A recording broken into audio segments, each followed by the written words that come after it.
we needed to partner with somebody, and it was at that time that the University of Guelph was very interested in Rhizoctonia. So I worked with Melody Melser, and she apologizes for not being here, but she built the presentation for me because she's the one at the end that took the samples and did all the analysis. So what do we know about Rhizoctonia?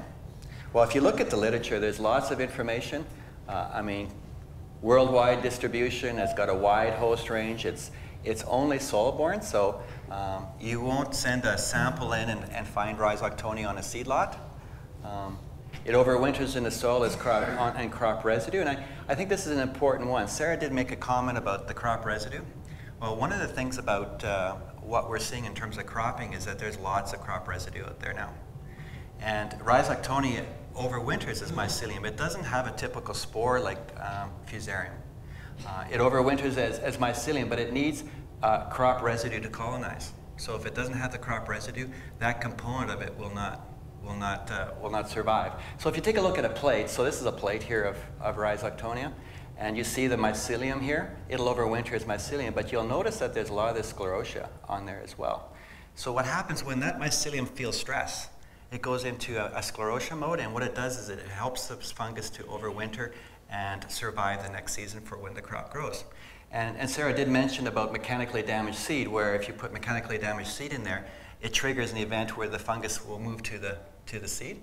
Well, same thing with Rhizoctonia. As soon as that seed germinates, if it survives with mycelium on the stubble, it'll send a little thread-like hyphae, and will come to the surface of the root. It'll attach itself to the root, and then it has specialized cells that will penetrate the root, and then we'll use that to support growth and spread on that plant. And that's why you're starting to see either post-emergence decay, or you're seeing seedling blight or loss of plant stand. The other thing that's interesting about Rhizoctonia, it rarely sends out spores, so it's truly a soil-borne disease. But it can spread by rain irrigation or equipment, because it does overwinter as mycelium. It is also favored by cool and wet conditions. So in most of the prairies, what I found was that it was a very cool and wet spring this year. Now there's some other areas that are warmer and drier, but this particular disease is very favored by cool and wet environmental conditions, and then followed by hot, dry. So you can have growing conditions, and again, Sarah talked about how important growing conditions are in terms of what happens in the field. In the case of Rhizoctonia, that's also an important factor, is how significant it will be when it comes to stand establishment. What's interesting is it's got a wide host range.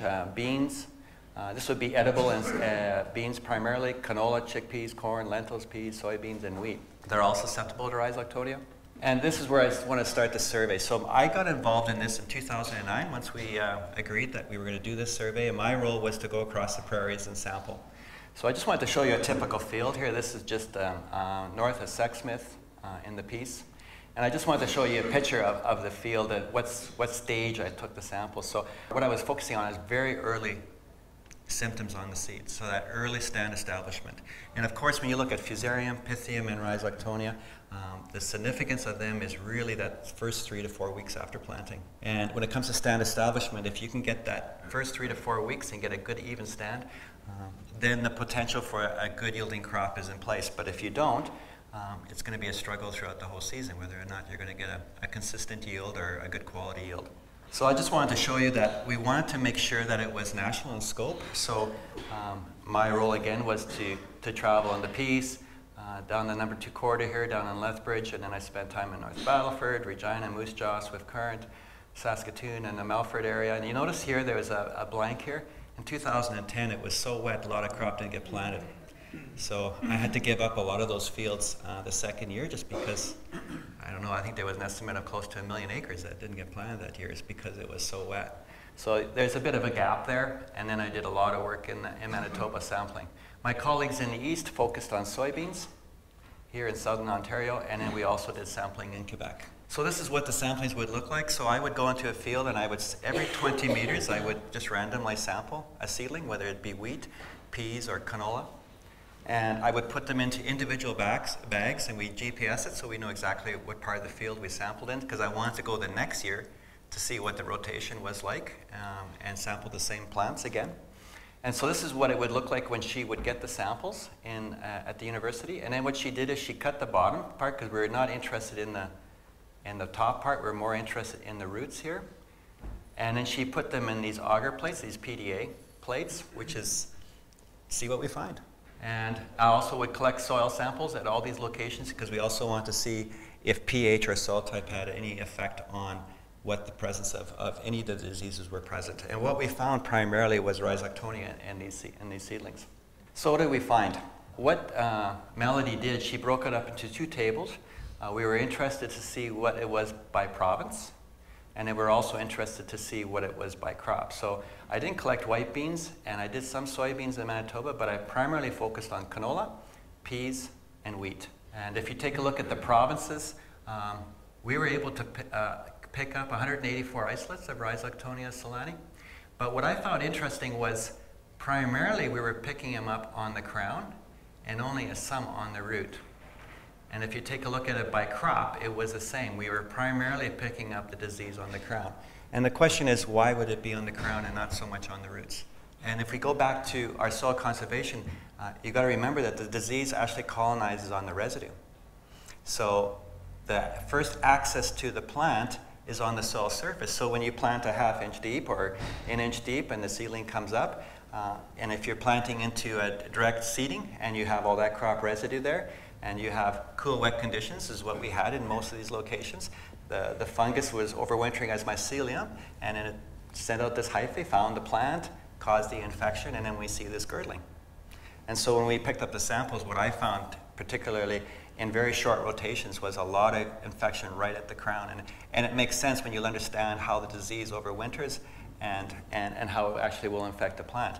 If it overwintered as sclerotia, then you'd probably get more of a root infection, because by the time the sclerotia germinates and it sends out and it starts to grow, it would be later. And if I would have sampled this much later, let's say 6 to 8 weeks, we would probably be picking up a lot more of the root infection. So the other interesting question we had, we know that Rhizoctonia is a little bit unique in the sense that you can actually divide it up into 13 different groups. And you might ask the question, well, Rhizoctonia is Rhizoctonia, so who really cares? Well, for us, it was important to understand what the anastomosis group was with each of these different rhiz isolates we were picking up. And why is that important is that different isolates with different anastomosis will affect different crops. So some are in the literature, it's very specific from one isolate, will affect canola, another AG group will affect wheat, and so on. So what we wanted to know was if we picked up an isolate from canola, so I picked up a seedling and I saw an infection there, she plated it.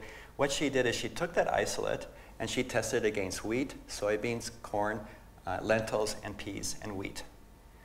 Just to see if that isolate from canola actually affected other crops.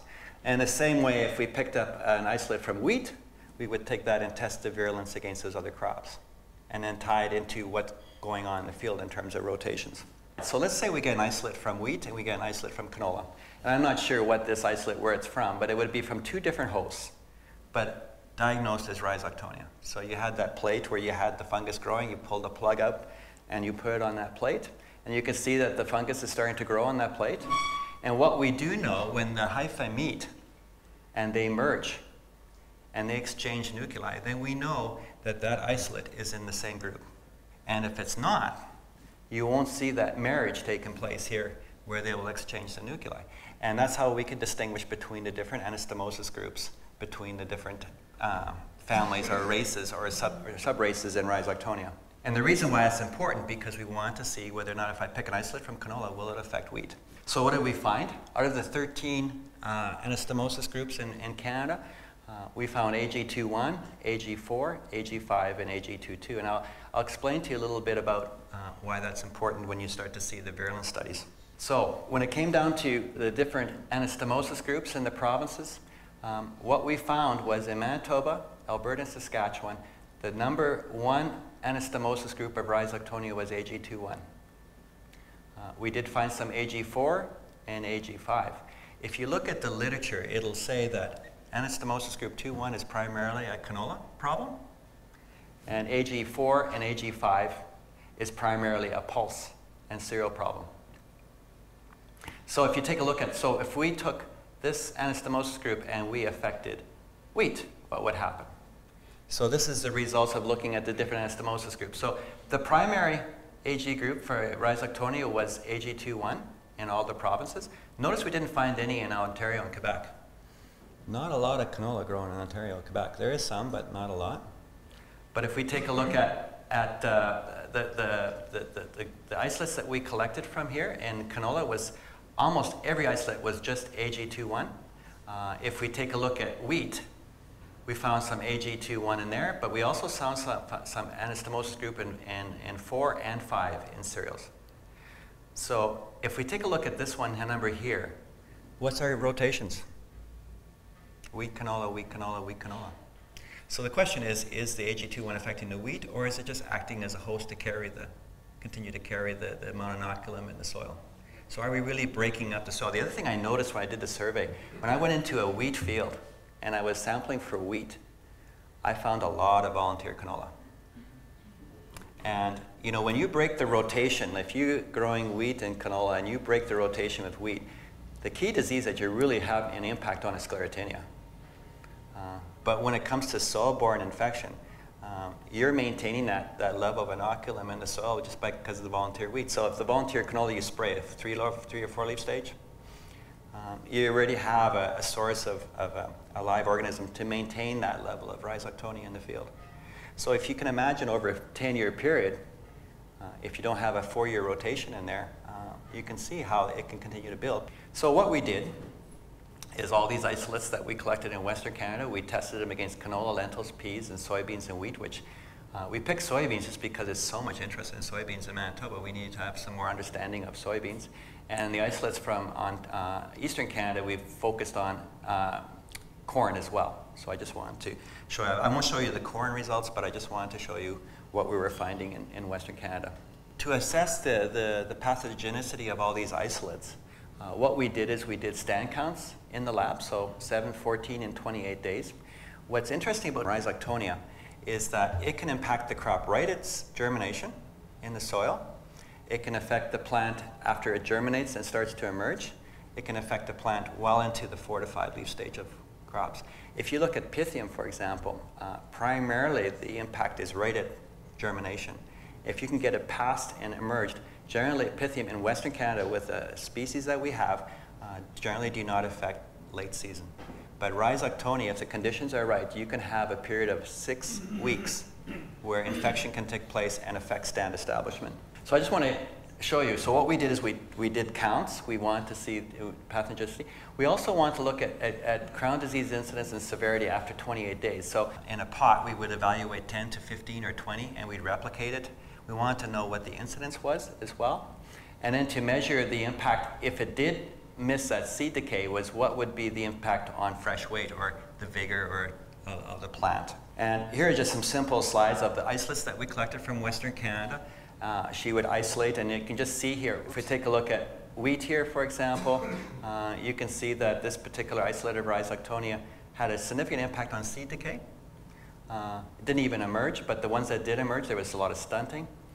You can see symptoms here in peas. You can see the Rhizoctonia here. If we take a look at canola, I think many of you have seen this, where you see this pinching off at the top here. I really believe that this, the infection here took place here, and it girdled it, and you get very, very poor root development. And you can see it here, call it wire stem. You can see the plants here that did emerge. You can see it sort of lying on its side. So you know there's some infection taking place there as well, and it's starting to cause a post-emergence damping off. But in canola, we saw a lot of seed that didn't even germinate with these same isolates. I won't spend a lot of time on corn, but again, with corn, the same type of symptoms. Lentils, those of you that are familiar with lentils or grow lentils, you can see a similar thing. There's a lot of pre-emergence damping off with these isolates that we collected, but also there was a lot of root rot showing up after 28 days after planting. Peas, I don't know if you've seen a lot of this, but this is Rhizoctonia specific. But you know what happens when you get an infection like this happening on Rhizoctonia? Diseases like Fusarium come in. So if you were in the field, I would suspect you'll probably pick up Rhizoctonia, but you'll also get an overwhelming number of isolates of Fusarium. And whenever that plant is stressed, Fusarium will play a key role in causing root rots. If you don't have a lot of stress in the plants, usually Fusarium is not a big problem. but that's never the case. It can be abiotic stresses like dry conditions and stuff like that can also cause stress where you have a lot of fusarium. So you can see those symptoms. But we know because we're in the lab and we're isolating with one isolate, we know this is Rhizoctonia. Soybeans, wheat. I want to spend a little bit of time with wheat. The one area that I found a really good isolate was at Medicine Hat in 2008. And it seemed like that particular isolate had a really impact on wheat. And we could see the impact on its root development here. You can see the infection here. So this was an actual isolate from wheat that we reinfected on wheat. And in the lab, we made conditions perfect for Rhizoctonia. And you can see the impact of having no inoculum and an inoculum on wheat with Rhizoctonia. So what did we learn by doing all these studies? So we did emergence, we did incidence, we did root rot ratings. And what she did is she made a table here looking at the host and then the number of isolates causing damage. So obviously in this case, the isolate that we picked up from canola had no effect on corn, but every isolate we picked on canola affected canola, which is not surprising. So if it was causing damage on canola, you pull the isolate from there and you're reinfected on a test crop like canola, you're going to see an impact. Peas, obviously, all the isolates that we collected from peas affected peas. Soybeans, wheat, of the 43 isolates we collected, if it was Rhizoctonia on wheat, it affected wheat. If it was white bean, it affected white bean. So this is nothing that wouldn't be in the literature already. But what was interesting was an isolate we collected from wheat had a significant impact on lentils, peas, soybeans, and of course wheat again. So what we're finding or learning is that depending on where the isolate comes from, it may not affect the crop or it may the next rotational crop. If we take a look at anastomosis groups here, of course the canola, it affected all the canola isolates that we collected. But the AG21, which was primarily in Western Canada, also affected lentils, peas, soybeans, and we had three isolates that affected wheat. So what does this look like when you actually plate it out? So I just want to give you two examples here that she provided for me. So she pulled an isolate from here on this canola seedling, and she pulled an isolate from here. So we would label these so that we could go back and backtrack where the isolate came from and what field it came from. And what I wanted to show you here is that she's got a control. So this would have no inoculum. You can see the canola here. You can see the lentils here, the soybeans, wheat, and peas.